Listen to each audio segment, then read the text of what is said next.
అచ్చెన్నాయుడు గారు, ఈ సమావేశానికి విచ్చేసినటువంటి నూతనంగా ఎంపికైనటువంటి ఎన్డీఏ ఎమ్మెల్యే అభ్యర్థులందరికీ పేరు పేరున మనస్ఫూర్తిగా నమస్కారాలు, అభినందనలు, శుభాభినందనలు.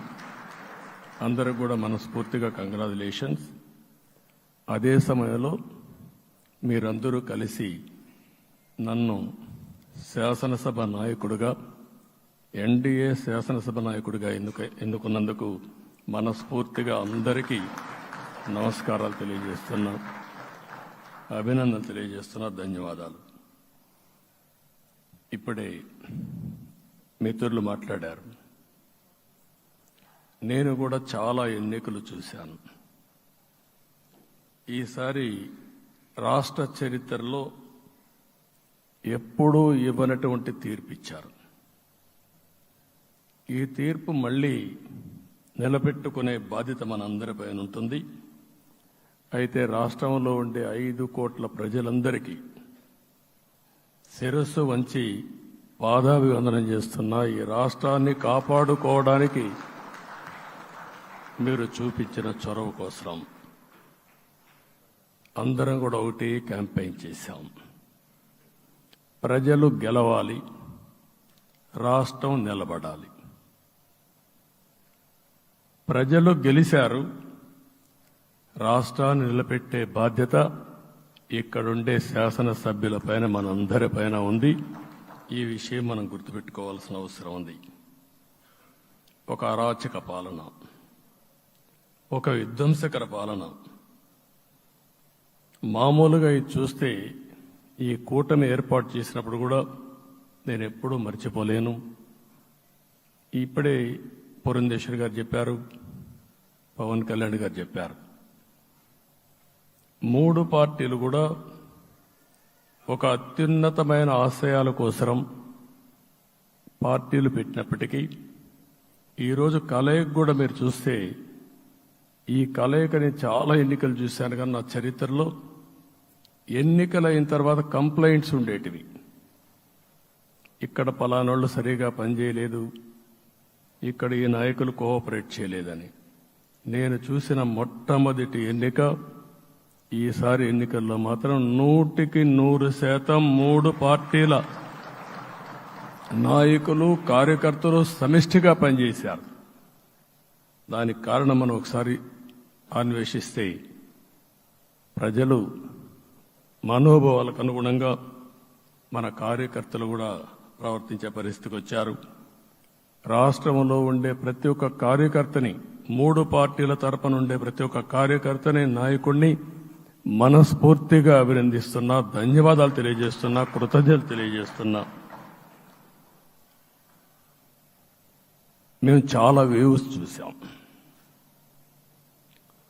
94లో 1 సైడ్ ఎన్నికలు జరిగాయి. అప్పుడు కూడా ఇన్ని సీట్లు రాలా, ఇన్ని ఓట్లు రాలా. ఈరోజు మనం చూస్తే 175 సీట్లకు గాను 164 సీట్లు గెలిచాం. అంటే 11 సీట్లే ఓడిపోయాం. అంటే స్ట్రైకింగ్ రేట్ 93%.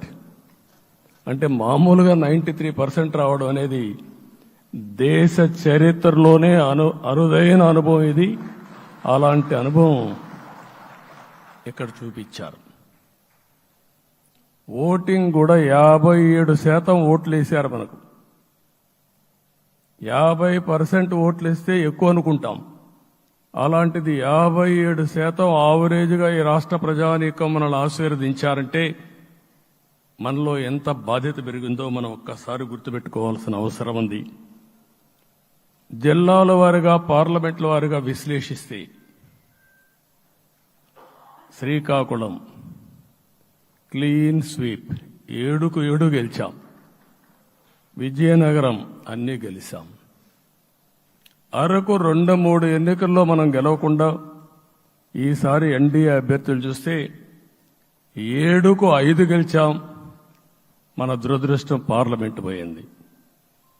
అక్కడి నుంచి వైజాగ్ 7కు 7 గెలిచాం. అనకాపల్లి 7కు 7 గెలిచాం. దెన్ తూర్పుగోదావరి, కాకినాడ, అమలాపురం, రాజమండ్రి, నరసాపురం, పక్కన వస్తే ఏలూరు, మచిలీపట్నం, కృష్ణా, గుంటూరు, నరసరావుపేట, బాపట్ల, అన్స్టాపబుల్ 7కు 7 గెలిచాం. అక్కడి నుంచి నెల్లూరు ఒక్క ఒంగోలులో బ్రేక్ పడింది, ఒక 2 సీట్లు పోయినాయి. అక్కడి నుంచి నెల్లూరు 7కు 7 గెలిచాం, తిరుపతి 7కు 7 గెలిచాం. కానీ దురదృష్టం పార్లమెంటు పోగొట్టుకున్నాం. చిత్తూరు ఎప్పుడు ఇన్ని సీట్లు గెలవాలి, 7కు 7 గెలిచాం. అక్కడి నుంచి రాజంపేటలో 7కు 4 గెలిచాం, 3 సీట్లు పోగొట్టుకున్నాం, పార్లమెంటు పోయింది. అక్కడి నుంచి మీరు చూస్తే చరిత్రలో ఎప్పుడూ గెలవని విధంగా కడపలో 7కు 5 గెలిచాం మనం. ఆ తర్వాత అనంతపురకు వస్తే క్లీన్ స్వీప్ 7కు 7 గెలిచాం, హిందూపూర్లో 7కు 7 గెలిచాం, నంద్యాల ఎప్పుడూ ఊహించని విధంగా 7కు 7 గెలిచాం. ఆ తర్వాత కర్నూలుకు వస్తే 7కు 5 గెలిచాం. నేను ఈ 11 మందిని కూడా అదే మారిగా జనసేన మిత్రులు పవన్ కళ్యాణ్ గారు 21 సీట్లు తీసుకొని 21 గెలిచాడు.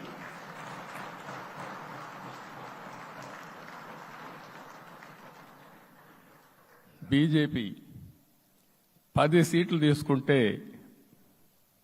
10 గెలిచారు, 8 గెలిచారు.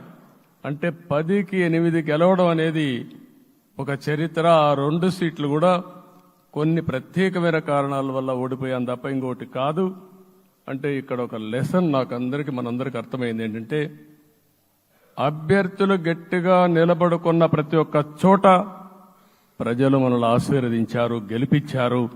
ఇదే ఈ యొక్క ఎన్నికల్లో మనందరం గుర్తుపెట్టుకోవాల్సిన ఒక ప్రత్యేకమైన విషయం. నేను చాలాసార్లు ఎన్నికలైన తర్వాత సమీక్షలు చేసుకున్నాం, కానీ ఇలాంటి విజయం, ఎలాంటి సాటిస్ఫాక్షన్ ఎప్పుడూ లేదు. దీనికి కారణం ప్రజలు మన మీద నమ్మకం పెట్టుకున్నారు. పార్లమెంట్ ఎన్నికల్లో కాదు, అసెంబ్లీ ఎన్నికల్లో చూస్తే 95,000 ఓట్ల మెజారిటీతో గెలిపించారు. గాజువాక 95,000 ఓట్ల మెజారిటీతో గెలిపించారు. ఈ విషయాలు నేను పవన్ కళ్యాణ్ గారు ఢిల్లీకి వెళ్ళినప్పుడు, పురంధేశ్వరి గారు వచ్చినప్పుడు, ఈ రాష్ట్రంలో ఇచ్చిన మ్యాండేట్ వల్ల ఢిల్లీలో మమ్మల్ని అందరూ గౌరవించే పరిస్థితికి వచ్చారు. మీ గెలుపు వల్ల ఈరోజు ఆంధ్రప్రదేశ్ రాష్ట్ర ప్రతిష్ట పెరిగింది, గౌరవం పెరిగింది. మనకు కూడా గౌరవం పెంచుకునే పరిస్థితికి వచ్చాం.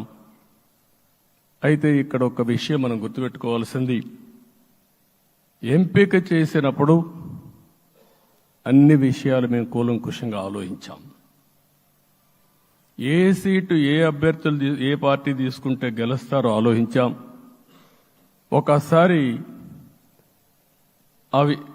నేను చాలాసార్లు చూసినప్పుడు సీట్ల ఎంపికలో చాలా సమస్యలు వచ్చేటివి. మొట్టమొదటిసారిగా మొన్న ఎంపికల్లో కూడా చిన్న చిన్న సమస్యలు తప్ప ఎక్కడ పెద్ద సమస్యలు రాలేదు. అంటే మేమందరం కూడా ఒకటి ఆలోచించాం, గెలిపే ధ్యేయంగా పనిచేయాలి. కాబట్టి ఏ సీట్లో ఎవరు సీట్ ఇస్తే వాళ్ళు గెలుస్తారో ఆ సీట్లే ఇచ్చాం. అదే సమయంలో సీట్లు ఇచ్చిన తర్వాత ప్రతి ఒక్కరూ గౌరవించి గెలిపించే బాధ్యతకు వచ్చారు. ఇంకొక పక్కన ఈరోజు మిమ్మల్ని అందరినీ ఇప్పుడే పవన్ కళ్యాణ్ గారు చెప్పినట్టు వారి యొక్క సమయ స్ఫూర్తిని నేను ఎప్పుడూ మర్చిపోలేను.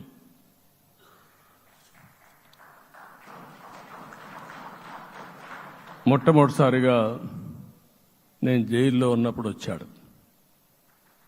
వచ్చినప్పుడు నన్ను పరామర్శించాడు. బయట వచ్చి ఈ రాష్ట్రం అంత మునుపు చెప్పినా అంత మునుపు అనేక సందర్భాల్లో ప్రభుత్వ వ్యతిరేక ఓటు చీలకూడదని చెప్పారు. కానీ నన్ను చూసి బయటికి వెళ్ళిన తర్వాత ఈరోజు తెలుగుదేశం జనసేన పొత్తు పెట్టుకుంటున్నామని చెప్పిన మొదటి వ్యక్తి పవన్ కళ్యాణ్ గారు. అప్పటికే బీజేపీతో పొత్తుంది. అయితే ఒక మాట చెప్పాడు, బీజేపీతో పొత్తుంది, బీజేపీ, తెలుగుదేశం, జనసేన 3 పార్టీలు కలిసి పోటీ చేస్తామని కూడా చెప్పి మళ్లీ ఆ ప్రయత్నం చేసి కడాన రాష్ట్ర ప్రయోజనాల దృష్ట్యా బీజేపీ, తెలుగుదేశం, జనసేన పొత్తు పెట్టుకున్నాం. మనస్ఫూర్తిగా ఆయన అభినందిస్తున్నా. ఆ రోజటి నుంచి ఎలాంటి పొరపక్షాలు లేకుండా కలిసి పనిచేశారు. మాకు కొన్ని అనుమానాలు ఉండేటివి. ఓటు ట్రాన్స్ఫర్ అవుతుందా లేదా, ఓటు ట్రాన్స్ఫర్ కాకపోతే ఎక్కడన్నా సీట్లు నష్టపోతామని. అందుకే మీరు ఒకసారి చూస్తే ఎన్నికలు మొత్తం సెట్ అయింది, నామినేషన్స్ వేసాం, ముందుకెళ్ళాం. అదే సమయంలో మొట్టమొదటిసారిగా కొవ్వూరులో 3 పార్టీల నాయకులు కలిసి, నేను, పవన్ కళ్యాణ్ గారు, పురంధేశ్వరి గారు, ముగ్గురం కలిసి ఫస్ట్ మీటింగ్ అడ్రస్ చేశాం. అక్కడి నుంచి 6 జిల్లాల్లో మేమిద్దరం కలిసి తిరిగాం. బీజేపీ నాయకులు కలిసి వచ్చారు. ఆ తర్వాత మొట్టమొదటిసారిగా అమిత్ షా గారు ఏదైతే అనంతపూర్లో ధర్మవరం కాన్స్టిట్యున్సీకి వచ్చారు. నేను మొన్న నేషనల్ మీటింగ్లో కూడా చెప్పాను. ఆయన వచ్చినప్పుడు చాలా స్పష్టంగా ఎందుకు మేము పొత్తు పెట్టుకున్నామనే విషయాలు చెప్తూ ఈ ప్రభుత్వ అవినీతిని ఎండగట్టారు, సూటిగా మాట్లాడారు. ఆ ఒక్క మీటింగ్తో రాష్ట్రం మొత్తం ఒక నమ్మకం వచ్చింది. బీజేపీ కూడా పూర్తిగా ఈ కూటమిని సపోర్ట్ చేస్తున్నారనే కాకుండా ఈ రాష్ట్రానికి ఏ అవసరం ఉందో చెప్పగలిగారు. అది అయిన తర్వాత ప్రధానమంత్రి గారు వచ్చారు. మొట్టమొదటి మీటింగ్ మీరు చూస్తే ఇక్కడనే రాజమండ్రిలో పెట్టారు. రాజమండ్రిలో స్పష్టత ఇచ్చారు, దేని అనకాపల్లిలో స్పష్టత ఇచ్చారు. తర్వాత రాజంపేటలో మాట్లాడుతూ చాలా క్లియర్గా చెప్పారు. ఇదే విజయవాడకు వచ్చినప్పుడు రోడ్ షో పెడితే నా జీవితంలో ఎప్పుడూ చూడలేదు, ప్రధానమంత్రి గారు కూడా అదే చెప్పారు, బ్రహ్మాండమైన రోడ్ షో విజయవాడలో జరిగిందని ప్రధానమంత్రి గారు కూడా అభినందించే పరిస్థితికి వచ్చారు. ఇవన్నీ కలయికే మన విజయం. ఈ విషయం మనం గుర్తుపెట్టుకోవాల్సిన అవసరం ఉంది. మీరు కష్టపడ్డారు. నేను చాలా ఎన్నికల్లో చూశాను. అందరూ అభ్యర్థులు కూడా ఈ ఎన్నికల్లో కష్టపడిన విధానం కానీ ఇంత కష్టం నేను ఎప్పుడూ చూడలేదు. ఒక్క మాటలో చెప్పాలంటే ప్రతి ఒక్కరూ మనసు పెట్టి పనిచేశారు. అందుకే ఈ గెలుపు వచ్చిందని చెప్పి కూడా నేను మీకు తెలియజేస్తున్నా. మీ అందరి సహకారంతో రేపు ప్రమాణ స్వీకారం చేస్తున్నాను. దానికి మీ అందరికీ ధన్యవాదాలు. రేపు ప్రమాణ స్వీకారానికి నరేంద్ర మోడీ గారు ప్రధానమంత్రిగా వారు వస్తున్నారు. అదే మరిగా ఎన్డీఏ నాయకులు వస్తున్నారు. ఇది ఒక అరుదైన అనుభవం. అంటే నేను 4వసారి ముఖ్యమంత్రిగా ప్రమాణ స్వీకారం చేస్తున్నాను కానీ ఈసారి దీనికి ఉండే ప్రాధాన్యత, ప్రజలు మన మీద పెట్టుకున్న నమ్మకం, నష్టపోయారు, ఇబ్బందులు పడ్డారు, మన మీద హోప్ పెట్టుకున్నారు. తిరిగి నేను ఒక్కడినే చేసే కార్యక్రమం కాదు. అందరం సమిష్టిగా మళ్లీ ప్రజలకు రుణం తీర్చుకునే సమయం ఆసన్నమైంది. దానికి ఈ రాష్ట్రానికి పూర్తిగా కేంద్ర సహకారం అవసరం. నిన్న పోయినప్పుడు కూడా నేను చాలా స్పష్టంగా కేంద్ర నాయకత్వాన్ని కోరాను. అటు అమిత్ షా గారిని, అదే మరి ప్రధానమంత్రి గారిని అందరినీ కోరాం. పూర్తిగా సహకరిస్తామని వారు హామీ ఇచ్చారు. దానికి మనందరి తరపున కేంద్రంలో ఉండే ప్రధానమంత్రి నరేంద్ర మోడీ గారిని, అదే మరి అమిత్ షా గారిని, కేంద్ర నాయకత్వాన్ని, అదే మరిగా బీజేపీ దేశ అధ్యక్షుడైనటువంటి నేషనల్ ప్రెసిడెంట్ గారి నడ్డా గారిని మనస్ఫూర్తిగా అభినందిస్తున్నానని చెప్పి కూడా నేను మీకు తెలియజేస్తున్నాను. ఈరోజు 40 సంవత్సరాలుగా రాజకీయాల్లో ఉన్నాను. నేను ఎప్పుడు కూడా రాగద్వేషాలకు అతీతంగా రాజ్యాంగంలో ఏదైతే మనం ప్రమాణం చేస్తామో రాజ్యాంగాన్ని అనుసరించి అదే విధంగా పనిచేశాను. మళ్ళీ ఈరోజు మీ అందరికీ హామీ ఇస్తున్నాం. నాకు అలవాటు ప్రజల కోసం కష్టపడడం, అవిశ్రాంతంగా పనిచేయడం, పోరాటాలు మాత్రమే నాకు తెలుసు.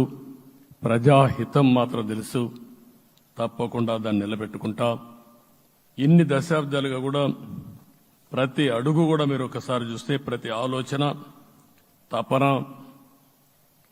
అన్నీ కూడా ప్రజల కోసమే చేశాం. ఈరోజు మనకిచ్చింది ప్రజల అధికారం కాదు. ఇది ఒక పవిత్రమైన అత్యున్నతమైన బాధ్యత మనకు అప్పచెప్పారు. ఈ విషయం అనుక్షణం ప్రతి ఒక్కరూ మనం గుర్తుపెట్టుకోవాల్సిన అవసరం ఉంది. నేను 14 సంవత్సరాలు దగ్గర ముఖ్యమంత్రిగా ఉన్నాను. 15 సంవత్సరాలు ప్రతిపక్ష నాయకుడిగా పనిచేశాను. ఎన్నో సవాళ్లు చూశాను, ఎన్నో సంక్షోభాలు చూశాను. ప్రతి ఒక్క సంక్షోభాన్ని ఒక అవకాశంగా మలుచుకుని ముందుకు పోయాం. ఈరోజు కూడా మీకు అందరికీ ఈరోజు రాష్ట్రంలో మనం చూస్తే చాలా సమస్యలున్నాయి. నా అనుభవాన్ని మొత్తం తీసుకుని పూర్తిగా మీ అందరి సహకారంతో, మిత్రులు పవన్ కళ్యాణ్ గారి సహకారంతో పేద ప్రజల జీవితాలను మార్చడానికి అనునిత్యం ఆలోచిద్దాం. అది చేసి మన నిజాయితీని, మన కృతజ్ఞతని ప్రజలకు తెలియజేద్దాం. అందుకని ఇంకొక పక్క మీరు ఆలోచిస్తే రాష్ట్రం పూర్తిగా శిథిలమైపోయింది. దెబ్బతినని వర్గం అంటూ లేదు. అందుకనే ఓసారి ఆశ్చర్యం కూడా వేస్తుంది. ఈ రాష్ట్రం నుంచి కూలి పనుల కోసం వేరే రాష్ట్రాలకు వెళ్లిన వ్యక్తులు సొంత డబ్బులు పెట్టుకుని వాళ్ళ యొక్క ఫుడ్ కూడా పాకెట్స్ తయారు చేసుకుని వచ్చి ఓటేసి మళ్లీ వెళ్లారు. ఇది ఊహించని పరిణామం. ఇక్కడుండేవాడు ఓటేయడం ఒక ఎత్తైతే, పేదవాడు చిన్న చిన్న పనులు చేసుకునేవాడు కూడా వచ్చి ఓటేశారు. ఎక్కడో అమెరికా, ఆస్ట్రేలియా, ఆఫ్రికా, విదేశాల్లో ఉండే ఎన్ఆర్ఐస్ అయితే లక్షల రూపాయలు ఖర్చు పెట్టుకొని వచ్చి పనిచేశారు. లక్షల రూపాయలు ఖర్చు పెట్టుకొని వచ్చి మనకు ఓటేశారు. నా జీవితంలో ఎన్నోసార్లు ఎన్నికలు చూశాను, కానీ ఈసారి ఒక బాధ్యతతో ఓటర్స్ ప్రవర్తించిన తీరు శాశ్వతంగా తెలుగు జాతి చరిత్రలో మిగిలిపోతుంది. అది ఈరోజు జరిగిన విషయం మనం గుర్తుపెట్టుకోవాలి. మనందరం ఒకటే గుర్తుపెట్టుకోవాల్సిన అవసరం ఉంది. ఏ అహంకారంతో విర్రవీగిపోయారో ఆ అహంకారం కూలిపోయింది. ఎన్నోసార్లు మనం చెప్పాం, ఏ వ్యక్తికి పదవొస్తే వినయం కూడా అవసరం. పదవొచ్చిందని విర్రవీగిపోయి రేపనేది లేకుండా ఉంటుందనుకుంటే మాత్రం ఇదే జరిగే పరిస్థితి వస్తుంది. అయితే మీ అందరినీ నేను కోరేది ఒకటే, ఇవన్నీ ఒక కేస్ స్టడీగా మీరందరం స్టడీ చేసుకోవాల్సిన అవసరం ఉంది. ప్రజలు బూతులు మాట్లాడే నేతల్ని, అరాచక శక్తుల్ని, అవినీతి పరుల్ని చూశారు. పాలకులంటే ఎలా ఉండాలో చూశారు. ఈ 5 సంవత్సరాల్లో పాలకుడు ఎలాంటి వాడు వచ్చి అర్హత లేని వ్యక్తి ఏ విధంగా ఉన్నాడో చూశారంటే ఈరోజు ఇచ్చిన తీర్పు ఈ 5 ఏళ్లు పరిపాలించినటువంటి వ్యక్తి యొక్క ప్రవర్తన చూసిన తర్వాత ఇలాంటి వ్యక్తి పాలనకు పనికిరాడనే ఉద్దేశంతో ఓట్లు చేసే పరిస్థితికి వచ్చారు. ఇది నా ఉద్దేశ ప్రకారం ఒక కేస్ స్టడీ అవుతుంది, మనందరం కానీ జాగ్రత్తగా ఆలోచిస్తే. కానీ మనం కూడా అదే విధంగా కక్ష తీర్చుకోవాలి అని కానీ మనం ముందుకు పోతే మనకు కూడా సమస్య వస్తుంది. అదే సమయంలో ఒకటే చెప్తున్నా, తప్పు చేసిన వాడిని క్షమించి పూర్తిగా వదిలిపెడితే కూడా మళ్ళా అలవాటుగా మారుతుంది. తప్పు చేసిన వాళ్లకు శిక్ష పడవలసిన అవసరం ఉంది, చట్టపరంగా శిక్షించాల్సిన అవసరం ఉంది. అదే సమయంలో విధ్వంస రాజకీయాలు, కక్షా రాజకీయాలు కాకుండా ఇవన్నిటిని ప్రక్షాళన చేయాల్సిన అవసరం ఉందని చెప్పి కూడా నేను మీకు తెలియజేస్తున్నా. ఇంకొక పక్క 5 ఏళ్లలో ఎన్నో సంవత్సరాలు చూశాను కానీ కార్యకర్తలపైన దాడులు, హింసా రాజకీయాలు, అక్రమ కేసులు, వేధింపులు, కడాన సోషల్ యాక్టివిస్టులు కూడా ఇష్టానుసారంగా కేసులు పెట్టి హెరాస్ చేస్తే నిద్రపోకుండా వాళ్ళు కాపాడుకున్నాం.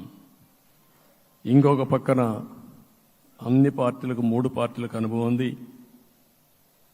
ఈరోజు మీరు చూస్తే ప్రాణాలు తీస్తూ అరాచకంగా ప్రవర్తిస్తూ తెలుగుదేశం పార్టీలో ఒక ఉదాహరణ చూసినప్పుడు అన్ని పార్టీలకు వర్తిస్తుంది. ఏదైతే మన పార్టీకి వ్యతిరేకంగా నేను ఆ పేర్లు చెప్పకూడదు కాబట్టి చెప్పలేదు, కానీ స్లోగన్ ఏమంటే కడాన మెడ మీద కత్తున్న జై తెలుగుదేశం అంటూ ప్రాణాలు వదిలిపెట్టే పరిస్థితికి వచ్చారు. ఇది ఊహించని పరిణామాలు. ఇవన్నీ ఇప్పుడు కూడా కళ్ల ముందర తిరిగే పరిస్థితి వస్తుంది. అందుకే ఈరోజు మనందరం కూడా ఇవన్నీ గుర్తుపెట్టుకొని, నాకు జరిగిన అవమానాలు చూశారు. నేను అందుకే మా కుటుంబానికి జరిగిన అవమానంతో నేను కూడా భరించలేక బయట వచ్చినప్పుడు ఒకటే శపథం చేసి వచ్చాను. ఆ శపథం, ఇది గౌరవ సభ కాదు, ఇది కౌరవ సభ. ప్రజాక్షేత్రంలో గెలిచి మళ్లీ ఈ సభను గౌరవ సభగా చేసి అడుగు పెడతానని చెప్పి శపథం చేసి బయట వచ్చాను. ఓసారి ఇవన్నీ చరిత్ర. ఆ శపథాన్ని ప్రజలు గౌరవించారు. గౌరవించిన ప్రజల్ని నిలబెట్టే బాధ్యత మనందరిపైన ఉంది. సభను కూడా ఎన్నోసార్లు పవన్ కళ్యాణ్ గారు చెప్పారు, భవిష్యత్తులో ఆంధ్రప్రదేశ్ శాసనసభని ఒక గౌరవ సభగా చేసి ప్రజా సమస్యల్ని చర్చిస్తామని చాలా స్పష్టంగా చెప్పారు. అలాంటి బ్రహ్మాండమైన వాతావరణం క్రియేట్ అవుతుంది. దానికి ఒక శాసనసభాపక్ష నాయకుడిగా నేను హామీ ఇస్తున్నా. మళ్లీ ఈ సభను గౌరవ సభగా, ఈరోజు మన పరిపాలన ప్రజా పరిపాలన, ప్రజా ప్రభుత్వంగా మనం ముందుకు పోవాల్సిన అవసరం ఉంది. ముందుకు పోతామని చెప్పి కూడా నేను మీకు తెలియజేస్తున్నా. ఇంకా కిందికి డెప్త్కి వెళ్తే గవర్నమెంట్లో ఏముందో ఇప్పటికి తెలియదు, ఎంత అప్పు ఉందో తెలియదు, ఎక్కడెక్కడ తెచ్చారో తెలియదు. ఇవన్నీ కూడా డెప్త్కి వెళ్ళినప్పుడు ఎన్ని లక్షల కోట్ల అప్పు ఉంది, ఏదేది తాకట్టు పెట్టారు, ఆర్థిక వ్యవస్థ ఏ విధంగా చిన్నాభిన్నం అయిపోయింది, ఇవన్నీ కూడా అధ్యయనం చేసుకోవాల్సిన అవసరం ఉంది. ఇరిగేషన్ రంగాన్ని పూర్తిగా నిర్వీర్యం చేశారు. రాష్ట్రానికి అతి ముఖ్యమైన ప్రాజెక్టు పోలవరం. కేంద్రం క్లియర్గా పోలవరానికి సహకరించారు. నాకు ఇప్పుడు కూడా జ్ఞాపకం ఉంది, 2014 కంటే ముందు నేను ముఖ్యమంత్రి అయ్యాను, ఎంపికయ్యాను, ఢిల్లీకి వెళ్ళాను. ఢిల్లీకి వెళ్ళినప్పుడు 7 మండలాలు తెలంగాణలో ఉన్నాయి. పోలవరం ముంపుకు గురి అయ్యే 7 మండలాలు తెలంగాణలో ఉన్నాయి. ఆ 7 మండలాలు అక్కడుంటే జూన్ 2వ తారీఖున నోటిఫికేషన్ వస్తే ఆ తర్వాత తెలంగాణ అనుమతి ఉంటే తప్ప, పునరావాసానికి ఒప్పుకుంటే తప్ప మనం పోలవరం కట్టే పరిస్థితి లేదు. ఆ రోజు రాజ్నాథ్ సింగ్ గారు పార్టీ అధ్యక్షుడు. అదే మాదిరిగా ఆ రోజు వెంకయ్య నాయుడు గారు కూడా యాక్టివ్గా ఉన్నారు. నేను ఒకటే కోరాను, ప్రజలు నన్ను ఎంపిక చేసుకున్నారు, ఇక్కడ మనం ఎన్డీఏ వచ్చింది, ఈ ప్రాజెక్టు పూర్తి కావాలంటే ఆ 7 మండలాలు ఆంధ్రప్రదేశ్ రాష్ట్రానికి ఇస్తే తప్ప పూర్తి కాదు. మీరు 7 మండలాలు ఇవ్వకపోతే నేను ప్రమాణ స్వీకారం చేయను, నాకు ఈ పదవి వద్దని ఆ రోజు చాలా స్పష్టంగా చెప్పాను. ఇది ఎప్పుడు కూడా చరిత్రలో ఎప్పుడు జరగని విషయం. ఆ రోజు ప్రధానమంత్రి గారు నరేంద్ర మోడీ గారు ఇవన్నీ ఆలోచించి ఫస్ట్ క్యాబినెట్ మీటింగ్లో పెట్టి ఒక ఆర్డినెన్స్ ఇచ్చి ఆ 7 మండలాలు ఆంధ్రప్రదేశ్కి ఇచ్చి తర్వాత పార్లమెంట్ సమావేశాలు పెట్టుకున్నారంటే అది ఒక చరిత్ర. అంటే ఆ రోజు కానీ కేంద్రంగాన 7 మండలాలు ఇవ్వకపోయుంటే పోలవరం ప్రాజెక్టు ప్రారంభమయ్యేది కాదు. అన్ని కష్టాలు పడి మళ్లీ డబ్బులన్నీ కోర్టులో ఉండే కేసులన్నీ విత్డ్రా చేయించి అన్నీ చేయించాం. 72% పనులు పూర్తి చేశాం. ఈరోజు మళ్లీ మొదటికొచ్చింది. డయాఫామ్ వాల్ పూర్తిగా కొట్టుకోబోయే పరిస్థితికి వచ్చింది, డ్యామేజ్ అయ్యే పరిస్థితి వచ్చింది, ఎక్కడుందో తెలియని పరిస్థితి. మళ్లీ కేంద్ర సహకారంతో రాష్ట్రానికి అతి ముఖ్యమైన ప్రాజెక్టు పోలవరం, దీన్ని పూర్తి చేసే బాధ్యత, దీన్ని పూర్తి చేసి నదులు అనుసంధానం చేసి మన అందరం ప్రతి ఒక్క ఎకరాకు నీళ్లు ఇవ్వగలిగితే దానికంటే బ్రహ్మాండమైన కార్యక్రమం ఏమీ ఉండదు. వ్యవసాయ రంగం స్టెబిలైజ్ అవుతుంది. ఇది సాధించడానికి అన్ని విధాలా కష్టపడతామని చెప్పి కూడా నేను మీకు తెలియజేస్తున్నాను. ఇంకొక పక్క వ్యవసాయ రంగం పూర్తిగా సంక్షోభంలో పడిపోయింది. రైతులు అప్పుల పాలయ్యారు. 5 ఏళ్లలో 9 సార్లు కరెంటు ఛార్జీలు పెంచారు. ఈ విధంగా ఇవన్నీ కూడా ఇంకొక పక్క మీరు చూస్తే అమరావతి 10 సంవత్సరాల తర్వాత మన రాజధాని ఏదంటే చెప్పుకోలేని పరిస్థితి. ఇప్పటికి కూడా మనకు గుర్తొచ్చేది ప్రజావేదిక విధ్వంసం. అలాంటి దుర్మార్గమైన కార్యక్రమాలు జరిగాయి. ఇవన్నీ కూడా గుర్తు చేసుకుంటూనే కక్షపూరిత రాజకీయాలు కాకుండా కన్స్ట్రక్టివ్ పాలిటిక్స్ కి మనం ముందుకు పోవాల్సిన అవసరం ఉంది. అందుకే ఈరోజు నేను ఒకటే మీ అందరికీ హామీ ఇస్తున్న, మీ ద్వారా ప్రజలందరికీ, మనది ప్రజాప్రభుత్వం. ఇకపైన మన ప్రభుత్వంలో ప్రజావేదికల కూల్చివేతలుండవు. 3 రాజధానులంటూ రాష్ట్ర భవిష్యత్తు ఆటలాడే పరిస్థితి ఉండదు. మన రాజధాని అమరావతి, అమరావతి రాజధాని. విశాఖపట్నం ఆర్థిక రాజధానిగా, ఒక ప్రత్యేకమైన సిటీగా, ఆధునికమైన నగరంగా తయారు చేసుకుందాం. దాన్ని ఎప్పుడు కూడా నేను కంబైన్డ్ ఆంధ్రప్రదేశ్ కూడా గుర్తుపెట్టుకున్నాను. విశాఖపట్నం అటు జనసేనకు, తెలుగుదేశానికి, బీజేపీకి ముగ్గురు కూడా చాలా ముఖ్యమైన నగరం ఇది. ఎందుకు నేను ఈ మాట అంటున్నానంటే, లాస్ట్ ఎలక్షన్లో 2014లో హరిబాబు అక్కడ ఎంపీగా గెలిచారు. తర్వాత విడిపోయిన తర్వాత 2014లో మళ్లీ మనం పోటీ చేసినప్పుడు చేశాం. 2019లో 4 అసెంబ్లీ సీట్లు గెలిపించిన ఏకైక నగరం విశాఖపట్నం తెలుగుదేశం పార్టీకి. అదే మాదిరిగా ప్రజల్లో గణనీయమైనటువంటి అభిమానం జనసేన అధినేత పవన్ కళ్యాణ్ గారి పైన ఉంది. ఈ 3 కలిపి నిన్న ఒక సునామీ మారిగా వచ్చింది. అక్కడ ఒక్కొక్క సీట్లో మీరు చూస్తే 90,000, 90,000, 70,000, 80,000 మెజారిటీ గెలిపించారంటే ఆనాటి ముఖ్యమంత్రి విశాఖపట్నాన్ని రాజధానిగా చేస్తాను, ఎన్నికలు అవుతానే అక్కడే ప్రమాణ స్వీకారం చేస్తానంటే నువ్వు రావద్దు అని ప్రజా తీర్పిచ్చిన రాజధాని నగరం విశాఖ నగరం. అంటే ఎలాంటి టెంప్టేషన్ కూడా లొంగలేదు వాళ్ళు. ఇది ఒక అనుభూతి. విశాఖపట్నాన్ని మర్చిపోయే సమస్య లేదు. తగిన గుర్తింపు ఇస్తాం, అభివృద్ధి చేస్తాం. ఇంకొక పక్క కర్నూలుని కూడా ఇదే మాదిరిగా చెప్పి కర్నూలుని జ్యుడిషియల్ క్యాపిటల్గా చేస్తామని కడాన ఏమీ చేయకుండా వదిలిపెట్టినటువంటి వ్యక్తి. ఈరోజు మీరు ఒక్కసారి గుర్తుపెట్టుకోవాల్సింది, నేను చాలా ఎన్నికలు చూశాను కానీ రాయలసీమలో వన్ సైడ్ ఎన్నికలు జరిగాయి. బ్రహ్మాండంగా ఓట్లేశారు. ఓట్లేయడమే కాదు, ఊహించినటువంటి మెజార్టీస్ ఇచ్చారు.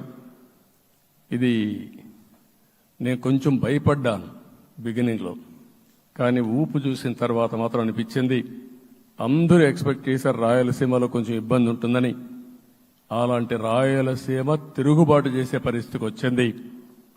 దానికి కూడా మన అందరి మీద బాధ్యత ఉంది. కర్నూలుని అన్ని విధాలా అభివృద్ధి చేసే బాధ్యత Telugu Desam party, Janasena, BJP, NDA కూటమి తీసుకుంటామని కూడా హామీ ఇస్తున్నాను. ఈ 3 సిటీలే కాకుండా మొత్తం అన్ని జిల్లాల్ని సమభావంతో ఆలోచించి మనం ముందుకెళ్దాం. ఇంకొక పక్క మనలో ఏ కోశాన కూడా అహంకారం ఉండకూడదు, అరాచకం అనేది ఎక్కడా కనిపించకూడదు. ఈ రాష్ట్రంలో అశాంతికి చోటు అనేది లేకుండా ముందుకు పోవాల్సిన అవసరం ఉంది. రాష్ట్ర ప్రజలందరికీ హామీ ఇస్తున్నా, సీఎం వస్తున్నాడంటే చెట్లు కొట్టేయడం, లేకపోతే రోడ్లు మూసేయడం, షాపులు బంద్ చేయడం, పరదాలు కట్టుకోవడం అవన్నీ ఉండవు. సీఎం కూడా ఒక మామూలు మనిషిగానే వస్తా, అందరితో కలిసి ఉంటాం. నేను సీఎంగా ఉన్నా మా మిత్రుడు పవన్ కళ్యాణ్ గారు ఏ హోదాలో ఉన్నది కూడా రేపు అనౌన్స్ చేసుకుంటాం. మేమందరం కూడా సామాన్యమైన వ్యక్తులుగానే వస్తాం మీ దగ్గరికి, మీలో ఒక వ్యక్తిగా ఉంటాం. మాకు హోదా సేవ కోసరం తప్ప పెత్తనం కోసరం కాదు. ఆ విషయం ప్రజలందరికీ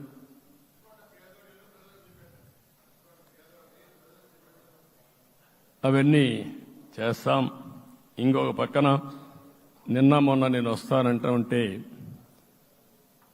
వాళ్ళకు కూడా తెలుసు కాబట్టి ఎన్డీఏ అభ్యర్థిగా అంటే శాసనసభ నాయకుడిగా ఎన్నుకుంటారనే ఉద్దేశంతో, ముఖ్యమంత్రి అవుతాను ఉద్దేశంతో రోడ్లన్నీ కూడా నిలిపేస్తాను. నేను ఒకటే చెప్పాను, మేము వచ్చినప్పుడు ఒక్క నిమిషం ఒక సిగ్నల్కి ఇంకొక సిగ్నల్కి కొద్దిగా గ్యాప్ పెట్టుకోండి.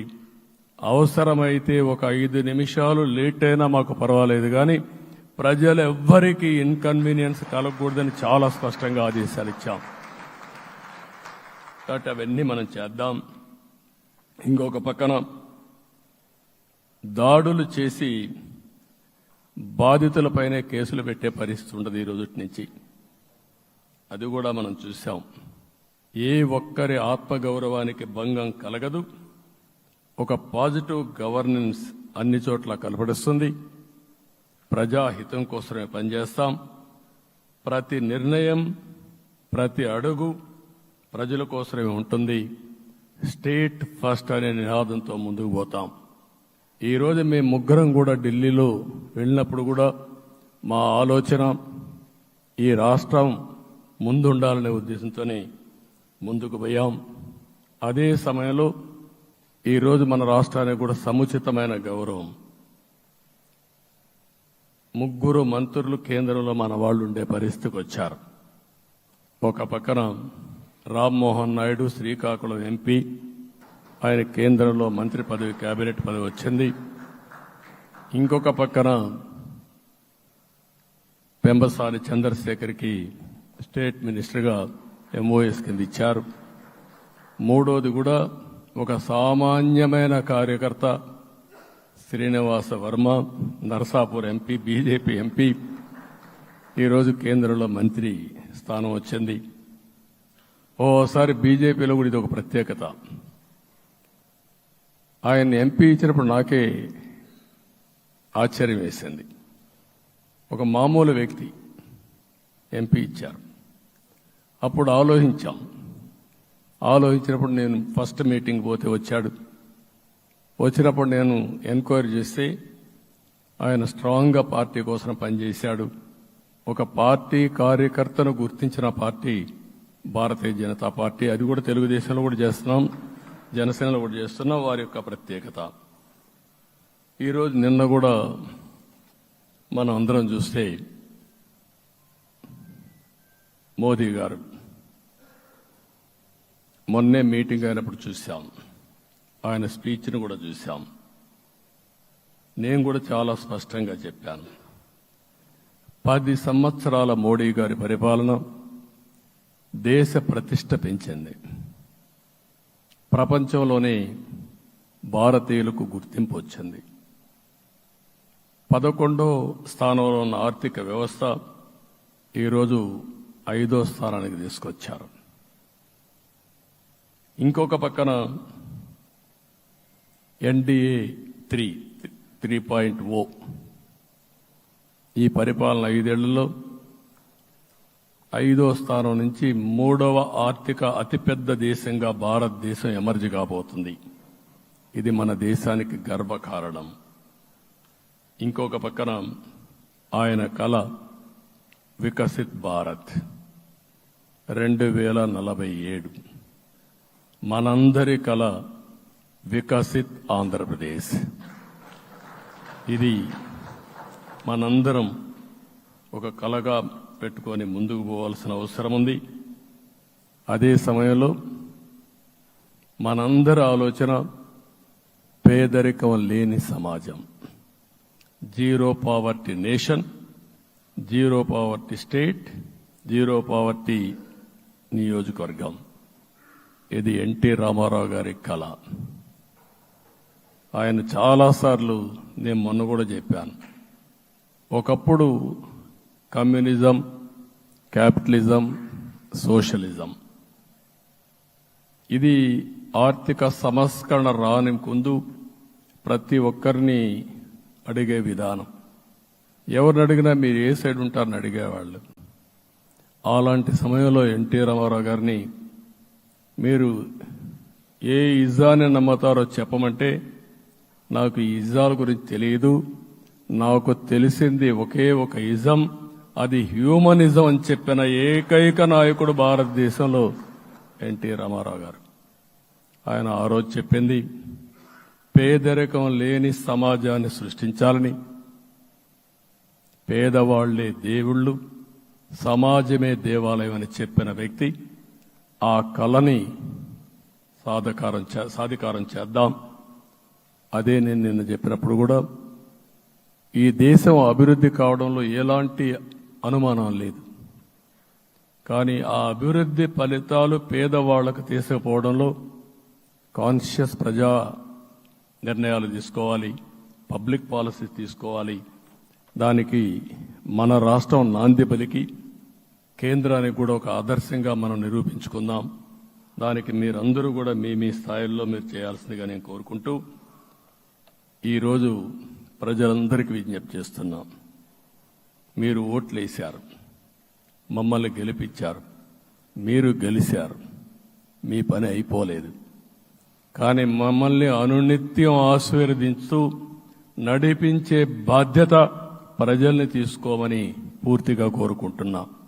ప్రజాస్వామ్యంలో ఎప్పుడు కూడా ఓట్లేసి బాధ్యత లేకుండా ఉండేవాళ్ళు, కావాల్సింది అడిగేవాళ్ళు.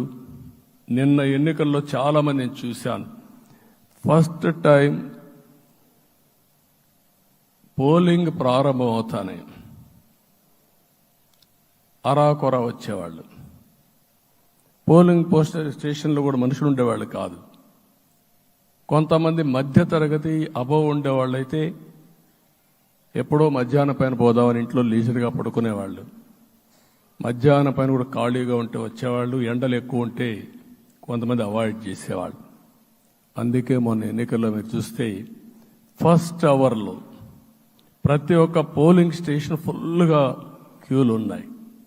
ఆ క్యూలు కంటిన్యూ అయింది. మీరు చూస్తే రాత్రి 2 గంటల వరకు క్యూలో నిలబడుకొని ఓట్లు వేశారంటే వాళ్ళ బాధ్యత వాళ్ళు నెరవేర్చారు. దానికి మనం అందరం గుర్తుపెట్టుకొని ఏ విధంగా చేయాలనో మనం కూడా చేయాల్సిన అవసరం ఉంది. ప్రజలందరికీ విజ్ఞప్తి చేస్తున్నా, మమ్మల్ని నడిపించండి. ఎక్కడైనా మేము తప్పు చేస్తే చెప్పే విధానం కూడా ఎస్టాబ్లిష్ చేస్తాం. ఎప్పటికప్పుడు ఫీడ్బ్యాక్ ఇవ్వండి. ఫైనల్గా కలిసి సాగుదాం, రాష్ట్రాన్ని పునర్నిర్మాణం చేద్దాం. నా జీవితంలో నేను చాలా చూశానుగా నాకు ఒకటే కోరిక, భారతదేశం ప్రపంచ దేశాల్లో నెంబర్ 1 దేశంగా తయారు కావాలి. అవుతుంది, దాంట్లో అనుమానం లేదు. 2047కి ప్రపంచంలో భారతదేశం మొదటి స్థానం. బాగా పనిచేసుకుంటే, లేకపోతే 2వ స్థానంలో మనం ఉంటాం. అదే సమయంలో ప్రపంచం మొత్తం భారతీయులు నెంబర్ 1 స్థానంలో ఉంటారు. అది నరేంద్ర మోడీ గారి కళ. అది డెఫినెట్గా జయప్రదం అవుతుందని నేను ప్రగాఢంగా విశ్వసిస్తున్నా. ఇందులో నా స్వార్థం కూడా ఉంది. తెలుగు జాతి ప్రపంచంలోనే నెంబర్ 1గా ఉండాలనేది మన కోరిక. ఇప్పటికీ మీరు చూస్తే హైయెస్ట్ పర్ క్యాపిటా ఇన్కమ్ ప్రపంచంలో ఏ దేశంలోకి వెళ్ళా భారతీయులు సంపాదిస్తున్నారు. అందులో అగ్రస్థానంలో తెలుగు వాళ్ళు ఉన్నారు. అదే సమయంలో ఈ రాష్ట్రాన్ని నెంబర్ 1గా చేయాలనే సంకల్పం మనందరికీ ఉండాల్సిన అవసరం ఉంది. ఇది అసాధ్యం కాదు. ఈ రోజు ఉండే పరిస్థితిని సవరిస్తూనే మళ్లీ నిర్మాణాత్మకంగా వెళ్తే ఒక నిర్దిష్టమైన సమయం ప్రకారం ఆంధ్రప్రదేశ్ రాష్ట్రాన్ని నెంబర్ 1 చేసుకునే అవకాశం ఉంటుంది. అదే సమయంలో జీరో పావర్టీ. మన ఆలోచనలన్నీ కూడా ఒకటే మీరు ఆలోచించుకోవాలి. ఎవరైతే పేదవాళ్ళు ఉన్నారో, పేదవాళ్ళలో నిరుపేదలు ఉన్నారో దానిపైన దృష్టి పెట్టాలి. దీనికి కూడా ఒక కార్యక్రమాన్ని మనం తీసుకుంటా అని చెప్పి తెలియజేసుకుంటూ, మరొకసారి ఇది ఒక అరుదైన అనుభవం. నా జీవితంలో మరిచిపోలేనటువంటి ఘట్టం. దీనికి మిమ్మల్ని అందరినీ ఎన్డీఏ అభ్యర్థిగా ముఖ్యమంత్రిగా నన్ను ఎంపిక చేసిన ఎన్డీఏ ఎమ్మెల్యేలందరినీ పేరు పేరున మనస్ఫూర్తిగా అభినందిస్తూ, మరొకసారి బాధ్యత ఈ రోజు నుంచి ఇంకా ఎక్కువైంది. నిన్నటి వరకు ఈ రాష్ట్రంలో ప్రతి ఒక్కరికి నిద్ర లేని రాత్రులే. నా ఒక్కడికే కాదు. ఇప్పుడు తలుసుకుంటే ఓసారి బాధేస్తుంది. ఆ బాధపడిన రోజులు చూసుకుంటే, ఒక వ్యక్తిని జైల్లో పెట్టినప్పుడు నాకు 40 రోజుల నుంచి 90 రోజులు 100 రోజులు పట్టేది మళ్ళా బయట తేవాలంటే. మళ్ళా జైల్లో ఏం చేస్తారో తెలియదు.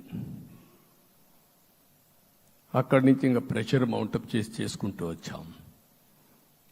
ఆ త్యాగం చేసిన రోజులను ఒకసారి గుర్తుపెట్టుకుంటూ, సఫర్ అయిన ప్రతి ఒక్కరిని, పార్టీ కార్యకర్తలనే కాకుండా ప్రజలను కూడా గుర్తుపెట్టుకొని, సోషల్ యాక్టివిస్టులు గుర్తుపెట్టుకొని ఈ రాష్ట్ర పునర్నిర్మాణం కోసం ముందుకు పోదామని తెలియజేసుకుంటూ, మరొకసారి మీ అందరికీ మనస్ఫూర్తిగా అభినందనలు తెలియజేసుకుంటూ, నన్ను పూర్తిగా బలపరిచినటువంటి మిత్రుడు పవన్ కళ్యాణ్ గారికి, అదే మాదిరిగా బీజేపీ నాయకత్వానికి, పురంధేశ్వరి గారు ఇక్కడ నేను చూశాను.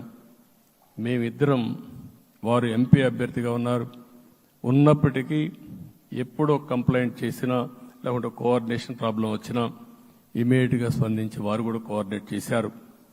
అందరూ కూడా ఎక్కడ పొరపచ్చాలు లేకుండా మనస్ఫూర్తిగా చేశాం కాబట్టి ఈ గెలుపు సాధ్యమైంది.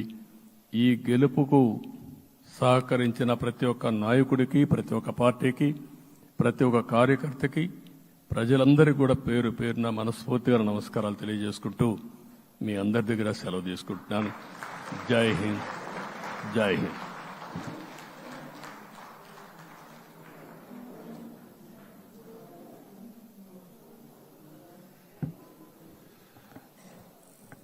ఎన్డీఏ శాసనసభ పక్షంలో పాల్గొన్నటువంటి పెద్దలు శ్రీ నారా చంద్రబాబు నాయుడు గారికి, జనసేన అధినేత పవన్ కళ్యాణ్ గారికి, బీజేపీ అధ్యక్షురాలు శ్రీమతి పురంధేశ్వరి గారికి, తెలుగుదేశం, జనసేన, బీజేపీ శాసనసభ్యులందరికీ కూడా హృదయపూర్వకమైనటువంటి ధన్యవాదాలు తెలియచేస్తూ ఈ సమావేశాన్ని ముగిస్తున్నాం.